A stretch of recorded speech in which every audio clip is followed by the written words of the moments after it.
Hey, family, welcome back to the Philippe Matthews Show, Monday morning motivation and metaphysics with TJ Woodward.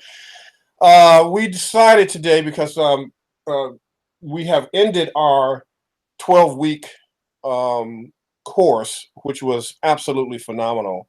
But we decided we needed to have a conversation about something that is happening pandemically in this country, and that's the opioid addiction.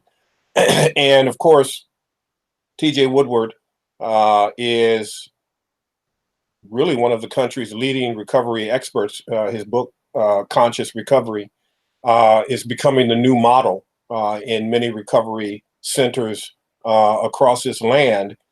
And we thought it was probably a good idea to have a conversation about how to deal with opioid addiction if you are one who is addicted, or if you are a friend or family member of someone who is, and how it's affecting you in your life and in your family. And so today's Monday morning motivation and metaphysics is going to be on that topic.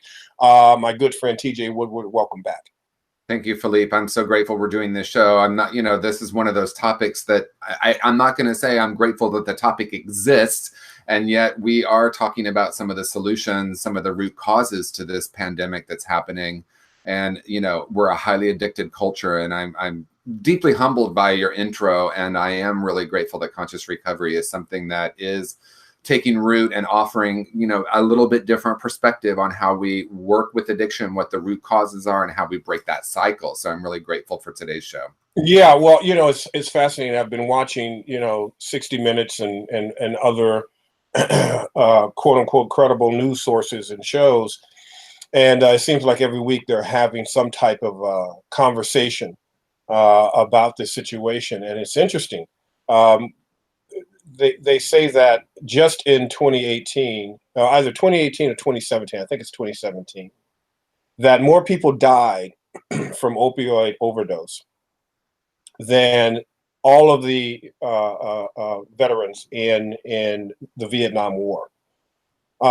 So that's gone beyond epidemic. That is now pandemic. And the problem is there's no sign of it letting up. In fact, it's getting worse. Some of the stats is that overdoses accounted for more than 42,000 deaths in 2016. So more than any previous year on record, and an estimated 40% of opioid overdose deaths involved a prescription opioid. So I was watching 60 Minutes, not this weekend, not this past Sunday, but the Sunday before, when we were talking about this. And there was a guy, a doctor who, I forgot, I think he was in Florida. He prescribed something in the terms of 500,000 prescriptions.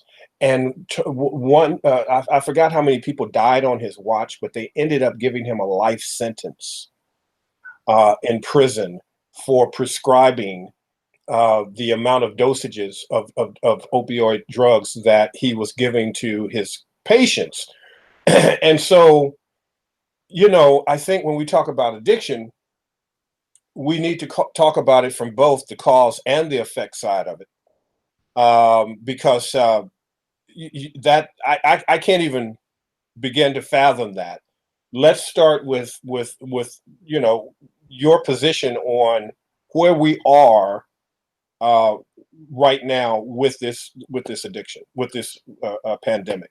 Yeah, and I thank you so much for introducing that. I want to offer that anyone who's watching right now to kind of bear with us, because it's a very deep and nuanced conversation, right? There's not one root cause of this crisis, and there's not one solution to this crisis. We're going to have to look at it from all different angles.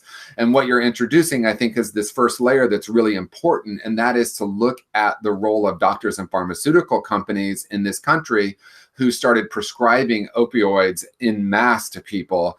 We are going to talk about, what created the need or the perceived need for people to get these opioids and then to become addicted to them.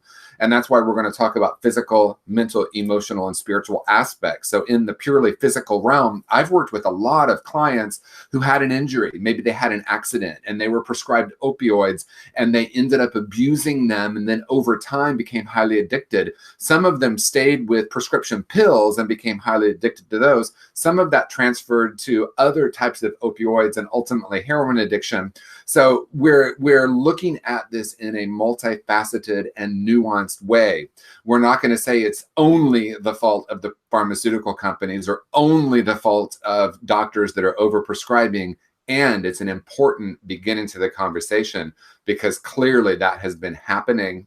I know medical doctors that go through intensive years and years and years of schooling and will get a day or two on addiction. It's crazy to imagine that doctors aren't recognizing. And, I hear it over and over and over again working in the addiction treatment field for the last decade, where doctors are trained this particular type of drug is not addictive. If someone has some of these deeper trauma and spiritual issues, we can be addicted to anything: food, sex, gambling, love even. So it's not always that just the substance is addictive. In this case, when we're talking about opioids, it actually is physically addictive. So we're looking at multiple layers of people that can become highly addicted to these and end up it being something that ruins lives, ruins relationships. There is such a deep impact in our culture. Most importantly, looking at the number of deaths that have happened that you talked about. And it's easy for us to talk about numbers, but when we personally know people who have died, and of course, working in this field for a decade, I've known multiple people that have died from this, from opioids and overdoses and suicides as a result of addiction. So we're not just talking about numbers, of course, we're talking about human beings, we're talking about family members, we're talking about sons and daughters and mothers and aunts and uncles that people have lost because of this. Yeah, and I also like the fact that you made a distinction between pain management. Yeah, pain management is very real, and you're probably the most vulnerable. Not to say that if there's some mental illness that is involved and that you use opioids as a means of feeling better, escaping, dealing with depression. That's another side of that we can talk about. But the fact that you can die from your pain medication, and that doctors don't get training on addiction, and I don't even know to what degree or scale they say this is the amount or the dosage that is required for you to manage your pain. I don't know. It sounds like it would be mostly subjective in that regard. And I'm certain that nobody ran up to their mother and father when they were a child and say, "Mom, Dad, when I grow up, I want to become opioid addicted." It's not a goal. It's something that happens to you for a very, acute reason. Pain management after an accident or something, or a surgery or some sort, that's very real. You should not have to worry about if you're going to become addicted, because you don't know if you're going to be addicted to it. Some people are not, but many are. As a result of that, here you are now in a situation where you are damn near like a drug addict in a sense, in terms of how we see someone who is, a crack addict or a drug addict or an opioid addicted person, but you're just trying to manage your pain. And all of a sudden here you are, having to go through recovery. And how did I get here? Is one of the conversations. The other conversation is those who are mentally challenged that use opioids as a means of feeling better and trying to feel something or feel nothing, because there's this empty void that is inside of them, that they want to feel better. They want to feel good. They want to feel that quote unquote unnatural high. And that's another component to this. Yeah, and I want to take this conversation a bit deeper. You know, you and I are about to do a series that is going to be called Hardcore Metaphysics, where we talk about some of the deeper, real issues that are happening in our world. And this is really one of them. And I know we're going to have another conversation about addiction at a later point. And yeah, it's going to be a whole nother conversation about that. Yeah, because this is not this conversation. We kind of are doing an overview of this, and then we're going to break it down into some of the intersectionality of opioid addiction and how that lands and how that rocks with various different ethnicities. But now we're really talking about what is addiction? How does it occur? Again, you know, this is not something that you go up to your parents and say, this is a goal of mine. This is something that happens to us. How does it happen? Yeah. And so to take this a little bit deeper, you know, you mentioned mental issues. I want to just go out on a limb here and say we live in a culture right now that is pretty insane, actually. There's some things happening in our culture that if any of us can come out with a sense of mental well-being, we have done a lot of work. Or we're lucky as hell, right? Yeah, so there's some deep insanity happening, and I want to name that because all of us, in some way, I look at what just happened this past week, you know, with the nomination of Kavanaugh, with women and some men speaking up and having the courage to talk about their sexual trauma, and then being discounted, whether we believe or not. What we know is that people have consistently had trauma, which, you know, in my book, Conscious Recovery, is the very first root cause of addictive behavior through the spiritual lens. Because what I mean by that is that, you know, of course, there's physical aspects, which we talked about. There's, you know, chemical hooks in certain drugs. But what we're getting to now is the deeper root causes. And just this week, working with women and some men that have had sexual trauma, this is all coming up to the surface, and it's coming up to be resolved, but it's extremely painful for some people, obviously, who have this trauma. You know, Lady Gaga was on Stephen Colbert, talked with Stephen Colbert, and she acknowledged her own sexual trauma. And one of the things she spoke about in her own life is that when she had the trauma, you know, the body goes into a trauma response. And part of that is, you know, it's burying memories. So there's no doubt sometimes when people are challenged to remember details that they can't remember them. Trauma acts that way. It gets buried, and then an event happens and it gets opened up and people have floods of memories.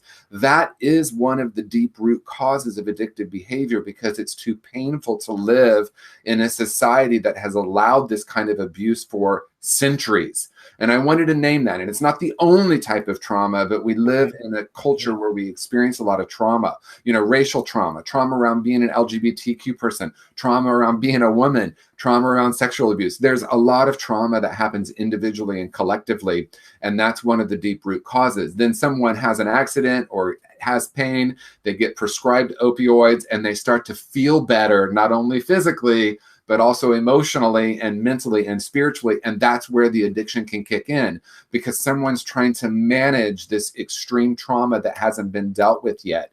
So I'm not surprised at all that we live in a highly addicted culture because of this. And I thought it was important to go right there and dive into what's happening this week, you know, this week in history, as you said, Philippe, all the things that are happening around trauma being reactivated. When we see a young Black person killed, that can bring up trauma, right? And that trauma comes up. That's a good point. Sometimes it's not the trauma of the person or the person's family. It's sometimes vicarious trauma. Vicarious trauma is incredibly real. Absolutely. And so you wake up in the morning and you see violence being portrayed on your ethnicity. Right. On your people. It's like, fuck. And then you're like, I want to feel better. Yep. And how do I feel better? Now, I'll be honest. I hit the scotch and I smoke cigars. Yep. Not to the point where I am addicted, but that's a slippery slope. Yeah. Right? Because I could go over the other side very easily. And I remember, you know, as guys, we, you saw this kind of with Kavanaugh, but as guys, we when we're together with the fellas, we all have quote unquote, what we call the shit face moment, you know, where we go out with the guys and we just get blasted and lit. And I remember my time when I did that. I was turning 20. And there was a guy who was getting ready to go into the academy. They used to call him Batman. And this is when I was in Chicago. And so he wanted to take me out and celebrate and said, Philippe, I want to get you shit-faced drunk. Well, I had never done that before. Being a dumb young guy, I was like, great. That sounds like something I want to do. No, I went and I got completely shit-faced. Now, here's the thing about addiction, and you can help us codify that, help me codify this even better. Some people have a natural propensity for addiction. Some people have a higher propensity for addiction. And then when they're introduced to whatever that thing is, they take to it like a fish out of water. Yeah. When I became shit-faced, my first time becoming shit-faced, which means inebriated, to politically correct, but it's my show, I can say shit-faced, but politically correct, inebriated and completely just in a drunken stupor, can't hardly walk, can't hardly stand up. When that happened to me, I said, oh my God, I never want to feel this way again. So I now drink socially, but I never go to that extreme.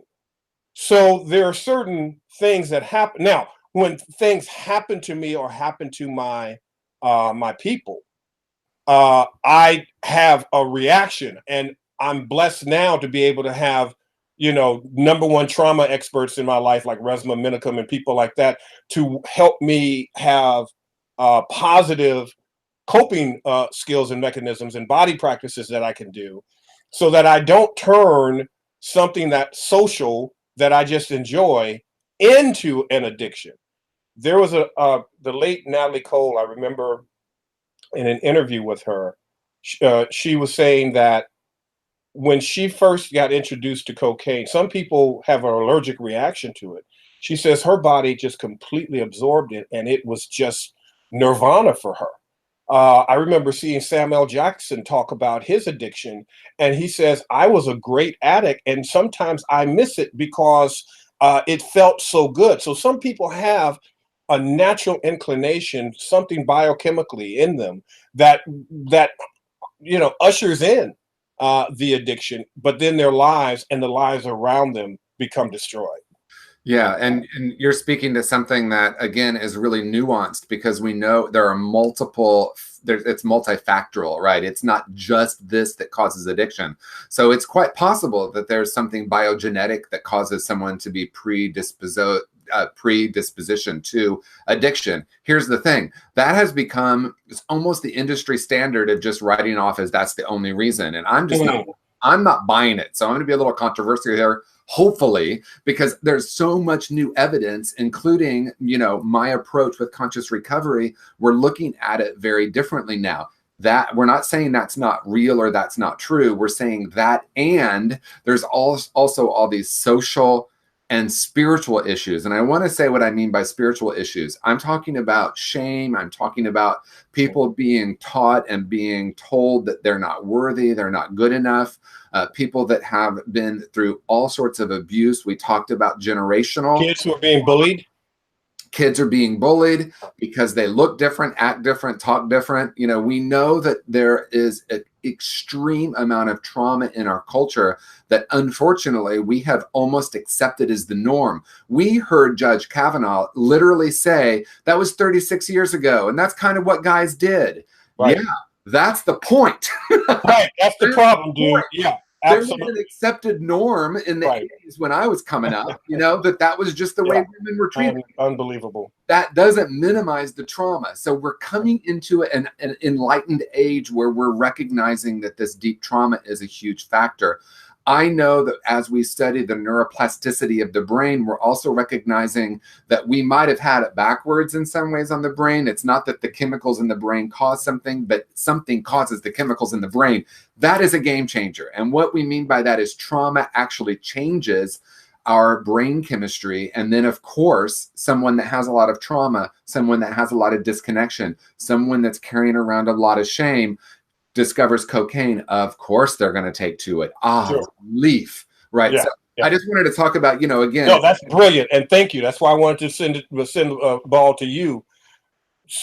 Speaking on that, continuing this conversation on that, when we think about what happened with Kavanaugh's testimony and Blasio's testimony, Dr. Blasio, here's what was frightening for me. The amount of women who voted for this guy and just kind of said, well, just like you just said, like he did, oh, that just happened 30 years ago, and I remember, again, I think this was 60 Minutes. There was, two senators, female senators. And I remember one saying that she believed both. She believed that Dr. Blasio was sexually assaulted, but she says, I don't think it was Kavanaugh, but I believe Kavanaugh as well. And I just said, how do you play that fine line? Because if there is a person and other people who have come out and say, yeah, this guy did this to me, where do you find, is there some level of addiction in that individual, in those women who said it's a big deal, but it's not a big deal enough not to vote this person into a lifetime position? Your thoughts on that? Yeah, and that's what I was speaking to earlier. There is a cultural norm that's quite insane, and that's part of it, right? We all have deep programs, conscious and unconscious deep programs about what it means to be male, female, white, black, rich, poor, all of those deep programs. And until we acknowledge that they're running the show in a lot of ways, in other words, until I acknowledge that I've got these deep programs and I can't escape them, I'm not going to be able to change them. And going into denial doesn't help. And addiction is a great denier, right? It's a way for us to not feel. I'm not surprised at all that some women from that generation still hold those deeply held beliefs because they were so deeply ingrained in them. I'm not saying that it's okay doing what they're doing, but if we're not conscious about it, and see, that's why I'm really. So what we're seeing then is, in its truest sense, is we saw, particularly with the women, we saw a trauma response. Yeah, we saw them responding to trauma that I'm sure many of them have had, obviously know of, but it was a trauma response to a trauma response. Yeah, absolutely, and that's what's happening right now. And I want to be careful how I say this. So viewers, I want to be really clear. I'm not saying that the trauma is ever okay or that there's somehow it's happened for this beautiful reason for us to wake up. I don't mean that. What I want to say, though, is that because women and some men, because I want to include some men that were sexually abused, are having the courage to speak up right now, that it's coming up to be healed. So in that way, the courage of someone like Dr. Ford, who even though this outcome may not have been what some of us had hoped, she still spoke up and had the courage. Then someone like Lady Gaga goes on a show and says, me too, and this is what I did to heal. Someone like you and I are having this conversation where we can say more and more of us are having the courage, because what we're really headed toward here is not in my time. It's time for this to shift.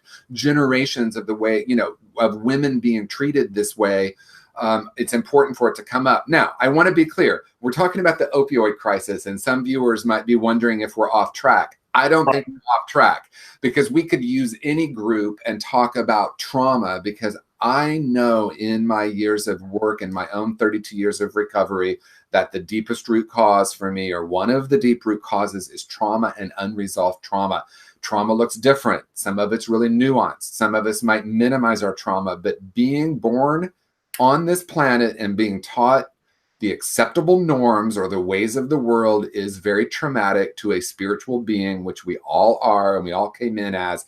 And the healing that's happening because of this courage, so many hashtags that we're going to be doing our series on, that's coming up because we are saying it's not okay to leave it in the unconscious or the subconscious. It's time to bring it up individually and collectively for the healing. And that's how we move into beginning to heal this deep wound generationally, culturally, individually, and collectively. And it really is tied to the opioid crisis, because when we're walking around with that kind of existential angst and pain, some of us are going to look for relief. Some of us are going to become addicted. There is a mystery on why some people do and some people don't. But what we know is, and what I know in my experience and evidence points to, trauma being a huge driving factor.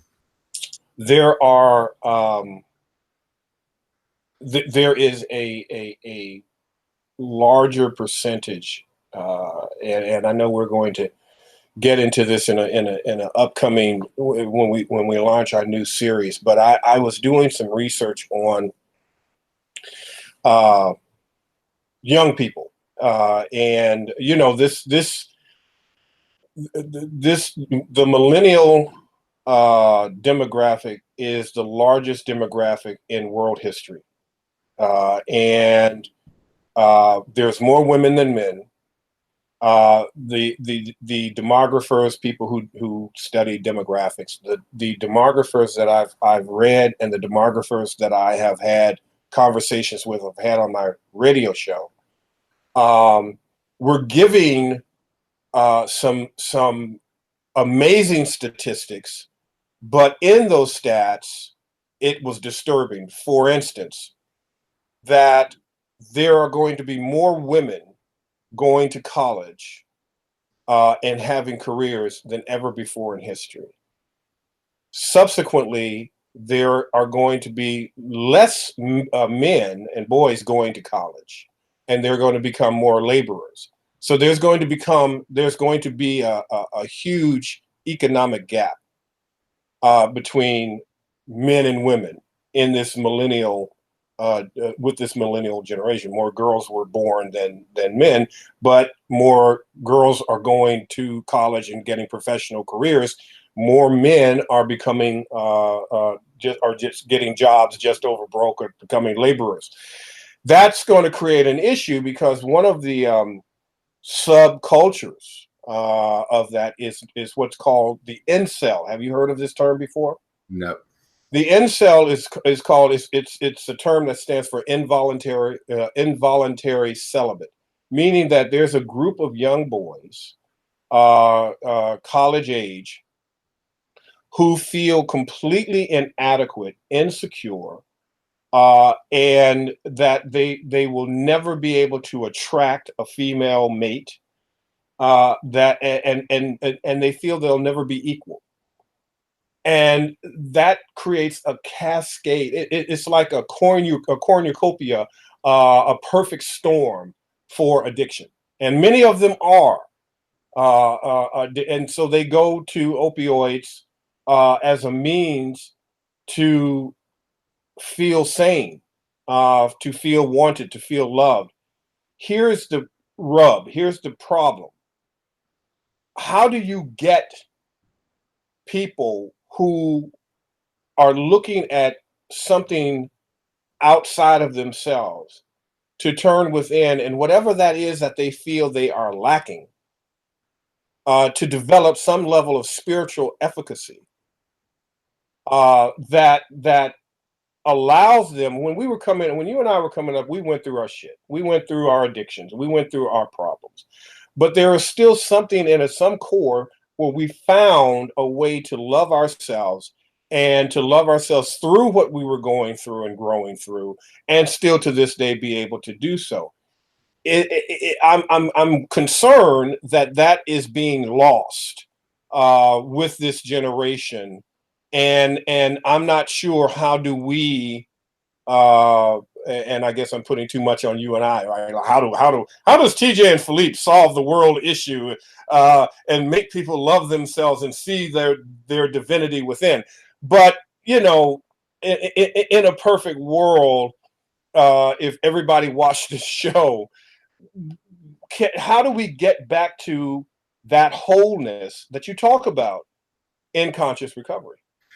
Thank you. And when you're describing, first of all, there's three different points I want to make. So I promise I'll get to your question after these points. The first point is, as you're describing what some young men are going through, I'm just going to be transparent and say, yeah, what you're describing is what women have gone through for centuries, right? That's that, right. So I'm, just to name that, and then to also not minimize that experience, right? Because sometimes when we get to balance, sometimes the pendulum swings a different direction, right? So obviously, as women come in more into their power, some men are going to maybe feel a little disempowered. And in some ways, that's the way things go in terms of evening things out, because it's been so good point. Absolutely. I agree with it 100%. Patriarchal society for sure. Yeah. So that's one point. And then the other thing I want to say about millennials, and I'll say this gently, Philippe, sometimes we're like kids today. Yeah, right. Because I want to say about the millennials, I know they're coming in also very aware and enlightened. The most. Oh yeah, there's a huge body. Absolutely. The most. I'm saying there's a subsector of when we're talking about opioid addiction and all this. There are subsections, however, in that incel culture that they want to assault women, rape women, kill women. That's their mentality. I can't have you, so I'll kill you. I'll rape you. I will assault you. That is problematic. And then backing that pain, that whatever and wherever and however that manifested with opioid addiction. Yeah, and also part of what happens when a generation comes in more aware is more aware. Most millennials, one conversation is they're really concerned about the planet. Well, that's because they're awake enough to recognize that we're destroying it. So, they're also aware enough to recognize, there's no surprise that like Black Lives Matter and Me Too and some of these movements are coming from millennials, because they're like, this can't be the way we are going to be with each other on the planet. So I wanted to name that. Now, how does that tie into addiction? When someone is more aware and more awake and they see the pain of the world, there can be a long period of deep sadness and disconnection and frustration and disenchantment. And all of those experiences can lead to addiction.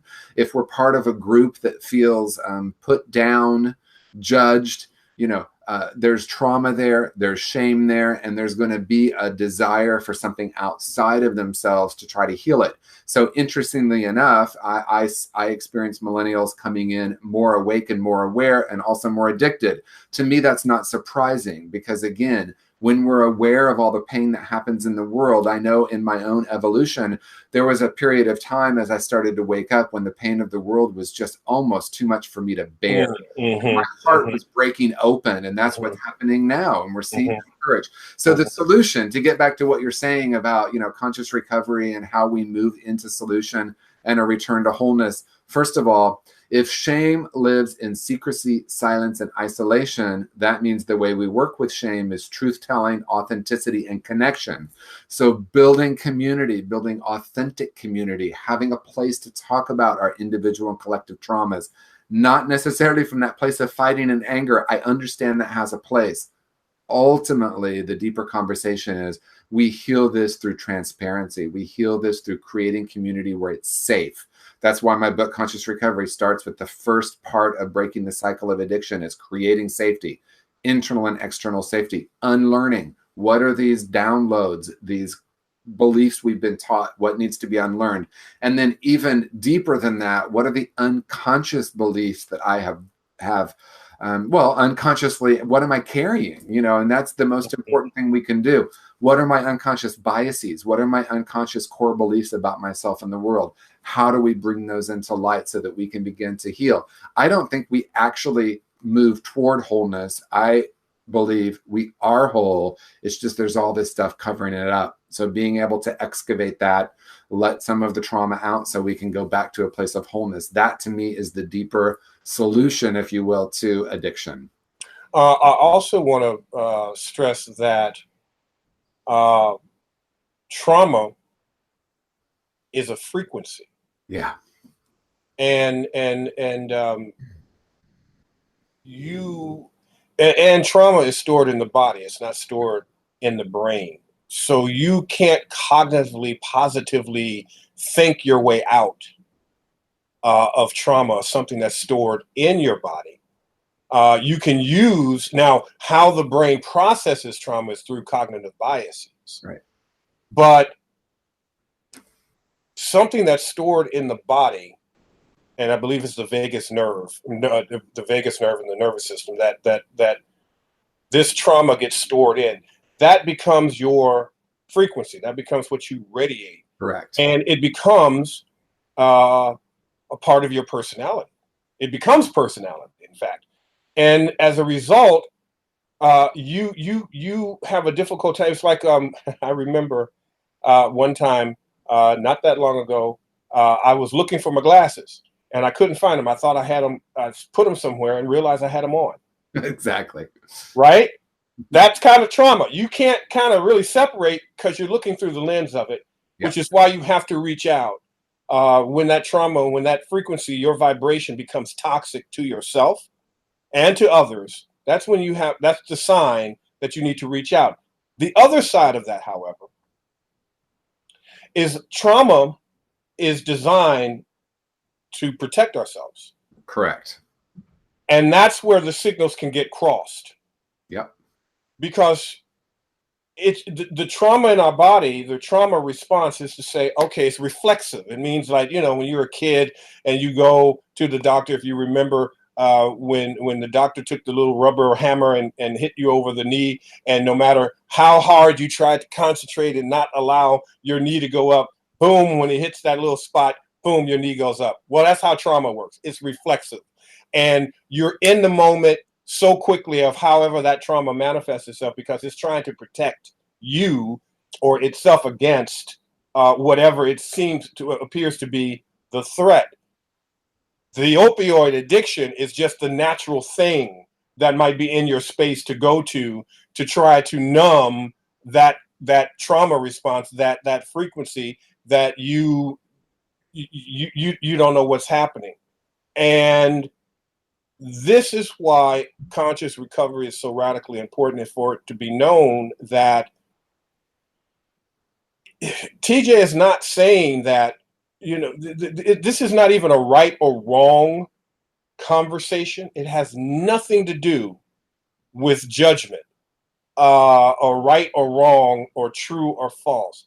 It has to do with getting back to the original frequency of love that we are all born into, and born with, I should say, as well, and how all of our life got muddled up from all of the things that crashed into our realities, that our trauma mechanism was trying to protect us from, and somehow along the way became part of that our personality, and then in a sense turned against ourselves, and we became toxic toward ourselves and then subsequently toward others. And that's where, you know, that's a large part of understanding this opioid addiction. That's exactly right. Thank you. Amen. I love your analogy about the reflex, because that's exactly what happens. The unexamined trauma will always respond in that way, and it gets deflected as a protector. So that's why I call addiction a brilliant strategy in my book, Conscious Recovery, because it is trying to protect us. There's fight, flight, or freeze. Quite often, you know, we talked about sexual trauma. Quite often that is frozen. Yes, it gets frozen in the body. And so in an unconscious way, something actually happens, it gets triggered, and we go into our strategies to try to protect. Opioids are one that can do that initially. It's like finally some relief. There's something that helps protect me from having to feel this, because the thing about trauma is it gets buried because it's too much to experience. A young child who is physically abused, for example, shuts down. The memories get shut down, but it does stay in the body. And so they might witness violence, or they might perceive that violence is about to happen, and they have this response, right? And they have either a reaction or a reaction. In other words, they can close off and shut down. Opioids and other drugs and alcohol and all kinds of other behaviors help to relieve that. So in the beginning, they are a brilliant strategy. That's why in my book, Conscious Recovery, I always talk about starting with thanking the strategy. Thank you for trying to protect me. I recognize now what was once helping me feel safe is actually harming me now. What once was protecting me is actually causing harm. On the surface, people will say, well, you know, drinking helped me to feel more connected, but ultimately it isolated me. Opioids is the same thing. It brings relief, but ultimately it brings a lot more pain. And that kind of pain is much deeper. And that's why we see a lot of people committing suicide that have opioid addiction. They become hopeless. Once that strategy quits working, they're left with themselves and that unresolved trauma. And so a big part of it, as you're saying, Philippe, so beautifully, is we've got to bring the unconscious into conscious awareness, or we're never going to really heal it. That's why we can get stuck in these conversations that are on the surface, and they're important conversations, but it's also important that we have the deeper conversation about bringing the trauma forward so it can be healed. A lot of modalities are helping with that now. In my book, I offer a lot of tools, really looking at how we can get in touch with that and begin to nurture that part of ourselves that still feels wounded. Absolutely. And so for the record, I want people to go Conscious Recovery, go to Amazon and you can pick it up, or you can go to tjwoodward.com and pick it up. But the other thing is that some of us need sometimes more than just a book. Some people are not readers. Let's just keep it real and make it very honest. Sometimes you need to have someone to talk to process through what you're going through. And also something we don't talk about enough of when we have these conversations and dealing with trauma, opioid addiction, is the re-triggering of the trauma response. Sometimes you don't want to relive that shit. You don't want to, it's like Blasey coming up. I don't really want to be here right now. I really don't want to talk about this right now. I don't want to trigger what I have been trying to suppress in me for so long. Now, here's the rub and the love-hate of that biology always wins. Nature always wins. And so if it doesn't come out in the wash, it's going to come out in the rinse.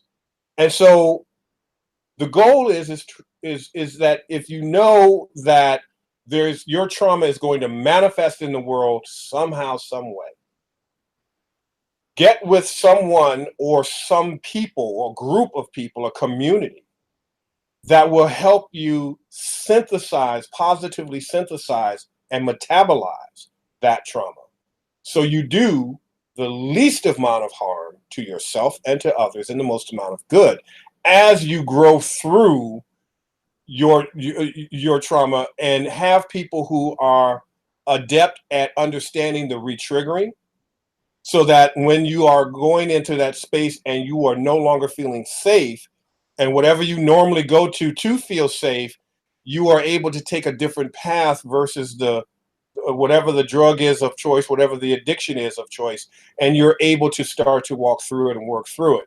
Now, you have a conscious recovery you have a few things. Of course, you have the book.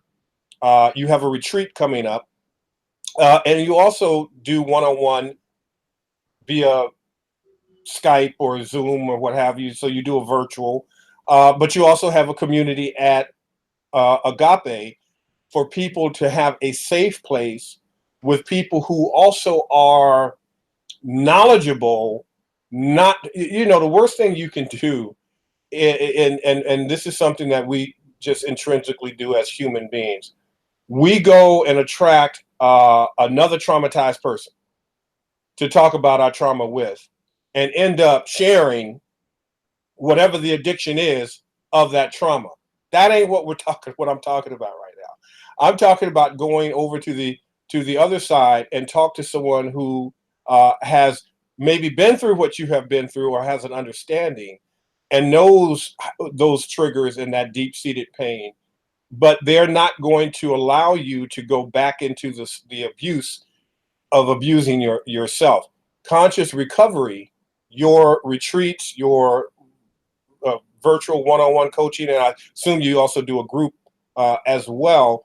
Talk to us about the necessity of reaching out, because this is bigger than you. This is your biology fight. This is you fighting yourself. It would be analogous to Mike Tyson in the ring with Mike Tyson. What the hell are you going to do with that? And that's what you're up against. And that's why you feel hopeless, helpless, and throw your hands up in the air. talk to us about that aspect of recovery, the importance of that level of recovery, TJ. Well, thank you. And I'm deeply moved by the growth of conscious recovery, and knowing that as we move into this new year, it's going to continue to expand. It's being offered in multiple treatment programs now. We're working on an e-course. We have the workbook now. I do individual coaching. My colleague, Dr. Adriana Popescu, does individual coaching, taking people through the conscious recovery method. So there's going to be a lot coming in the new year, including an exciting announcement that we're going to be certifying clinicians that already hold licenses as therapists and drug and alcohol counselors to have this in addition to that and take it into their practices. We have a whole group of clinicians ready to sign up for our first one. So I say that because I'm deeply moved by the embracing of this new way to look at addiction. One of the greatest opportunities is we do 2 retreats a year in Mill Valley, and it's an opportunity to dive really deep. It starts on a Thursday evening and goes through Sunday lunch. This coming weekend, starting Thursday evening, so just in a few days, we do have that retreat available, and it's facilitated by myself and Dr. Adriana Popescu, the co-author of the workbook, Conscious Recovery. We have 2 spots left, so I want to encourage people, if you're interested, it's consciousrecovery.com/retreats, or just go to consciousrecovery.com and check out all of it. You can see the book, the retreat, and it really is a beautiful opportunity to create what we're talking about, which is a very safe place to start doing some of this unlearning and really diving in deep. It's a beautiful retreat center surrounded by redwoods. So it's also a very healing environment. So external and internal safety is what we create in these retreats. Again, there's 2 spots left. So feel free to reach out to me via my website, tjwoodward.com, with questions. And I hope that is, I'm sure that there's going to be 2 more people that sign up. So we have a nice group. It's intimate. It's going to be just 16 people. So it's a really nice opportunity to connect, have intimacy, and begin to work on some of these deeper issues. Yeah, and also for those of you who are not going to be able to physically be in proximity to this retreat, reach out to TJ Woodward and see if you can have a virtual handheld where there's kind of like almost like an accountability partner, almost like a AA kind of situation where you can have someone give you the exercises to do to exorcise your trauma. And that is, look, you cannot, somebody said, you can't get out of life alive. You cannot get out of trauma with the same mental processes that you have tried and used to heal and help the trauma. It doesn't work. I know the reason that I do my show, many of you know this about me, is this is my therapy and my way of exorcising my trauma by talking to the experts in the world that can put in context and then give me a framework to work within. So when I'm offline, okay, I know what exercise, like after I'm done with this show, I know the exercises that I'm going to be doing that are going to remove my trauma and help me deal with the new traumas that I'm going to experience, either one-on-one personally or vicariously. But also something we have not talked about, and that is probably the most devastating types of trauma, is the decontextualized trauma.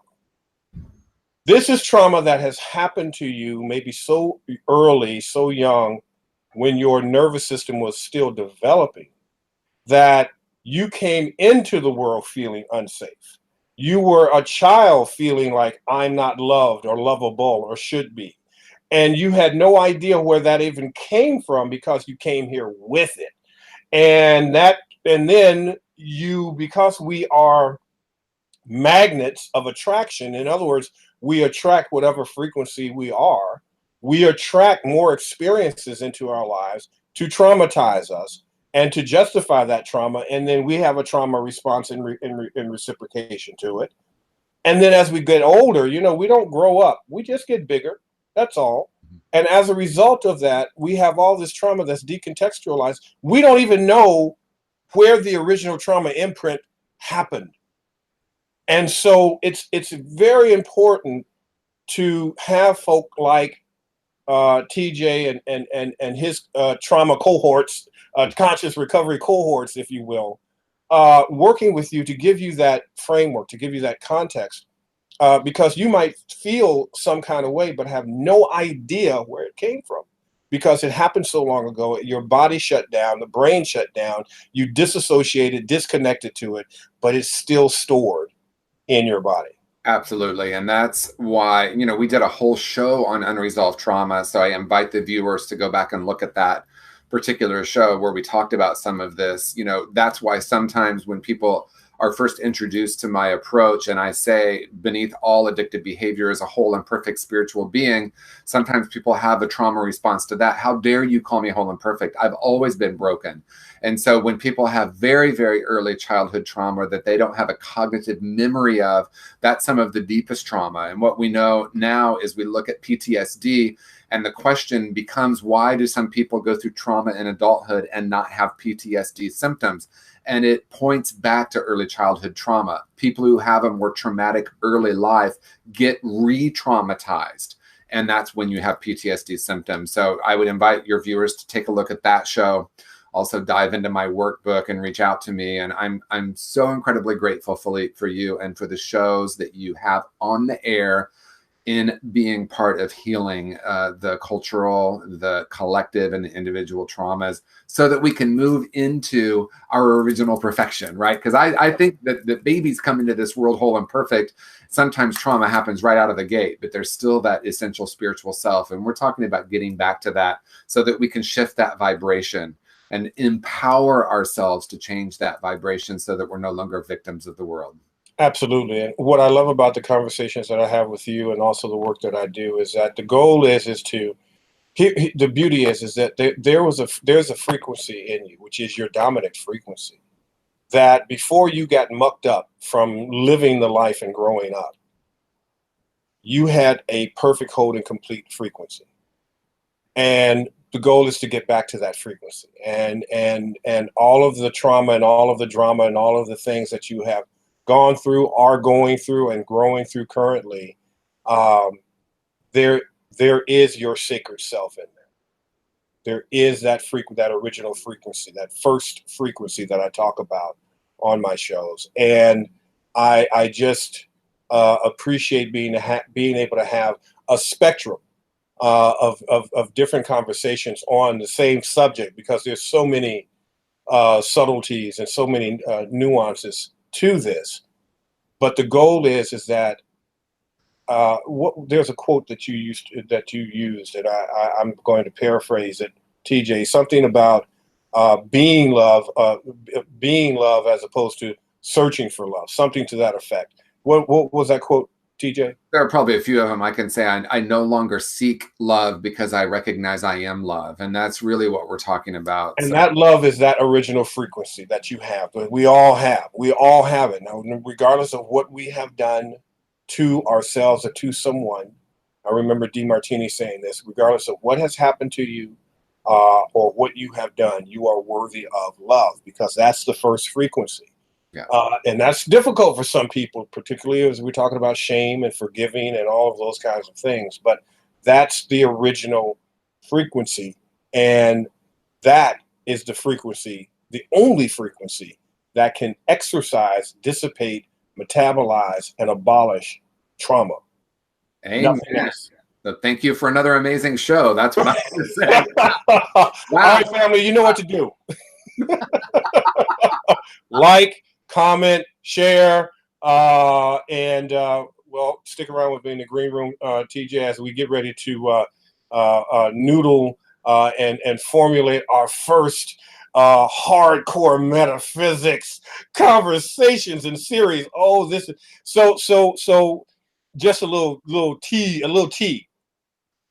So we're getting ready to take all of the hashtags that are absolutely devastating and dominating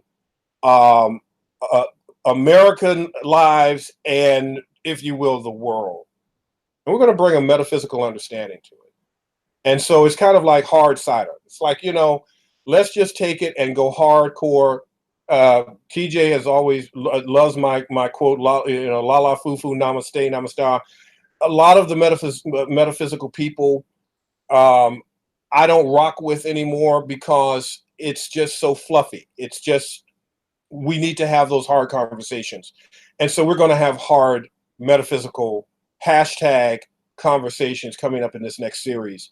And we need you. So if there's some hashtags that you want us to look at and to see and help us see through a metaphysical lens, the worst of humanity and how we can metaphysically manifest the best of our humanity, that's where we're getting ready to go. So, hard metaphysics is coming up. I appreciate you, TJ, for taking the initiative. You are a brave soul.